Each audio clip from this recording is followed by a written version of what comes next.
Today's adventure brings us to the William B. Ide Adobe State Historic Park. This Adobe homestead was built in 1852, overlooking the banks of the peaceful Sacramento River in Red Bluff, California. So who was William B. Ide, and why was he so important to California becoming its own nation? How did he help create the California flag with the iconic grizzly bear and star? And what pivotal role would he play in California's history?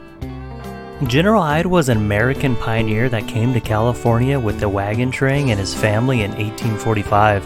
Back then, California was still part of Mexico.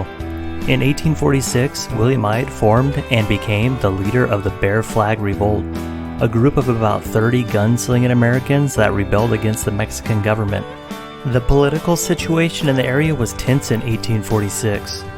Though controlled by Mexico, California was home to a growing population of American settlers. Mexican leaders were worried that many of the settlers were not truly interested in becoming Mexican subjects. They would soon push for annexation of California to the United States. Because of this, the Mexican government was threatening to expel all settlers who were not Mexican citizens. At dawn on June 14, 1846, William Ide's group entered Sonoma, a small town in the Mexican territory of Alta California. They were prepared to take the town by force, but instead they sat down for brandy with Commander Mariano Vallejo of the Mexican army and accepted his surrender after his capture. For the next 25 days, California was an independent nation, called the California Republic. Having won a bloodless victory in Sonoma, Ide and Merritt then proceeded to declare California as an independent republic. With a cotton sheet and some red paint, they constructed a flag with a drawing of a grizzly bear. Because his men were bear hunters and the grizzly bear represented great strength. Also, they would add a lone red star, a reference to the earlier Lone Star Republic of Texas, and the words California Republic at the bottom. From then on, this independent movement was known as the Bear Flag Revolt. But the republic was short-lived because soon after the Bear Flag was raised, the U.S. military began occupying California and would eventually spark the Mexican-American War soon after. The Bear Flag Republic lasted until July 9th of 1846, just 25 days until the U.S. flag was raised at Sonoma. Ide and the other Bear Flaggers joined John C. Fremont and the U.S. Armed Forces in taking possession of California from Mexico after the war was won by the United States. California would officially become the 31st state of the United States of America on September 9, 1850. The bear flag became the official state flag in 1911. The grizzly bear and the red star with the words California Republic still remain on the California state flag to this day.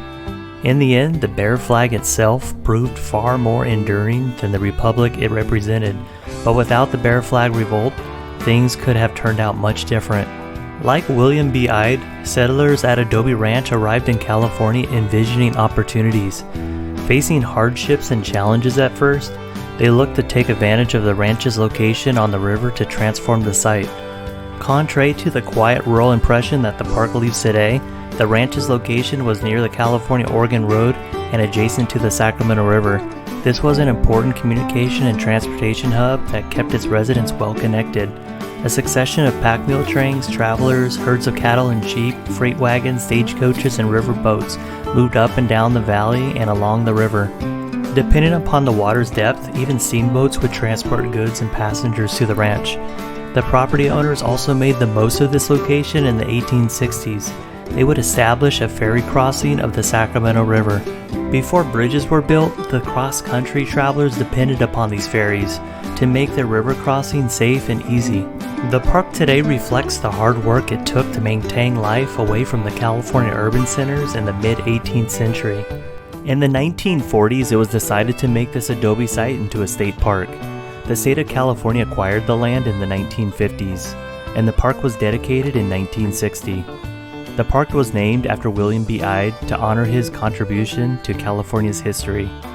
So next time you look up at the California state flag, you will know what it represents and where it came from. William B. Ide played a pivotal role in California's history and what is now the United States of America's most populous state. As we finish this video, I want to thank you for all watching, and if you enjoyed this video, please make sure to like and subscribe. It really does help out our channel.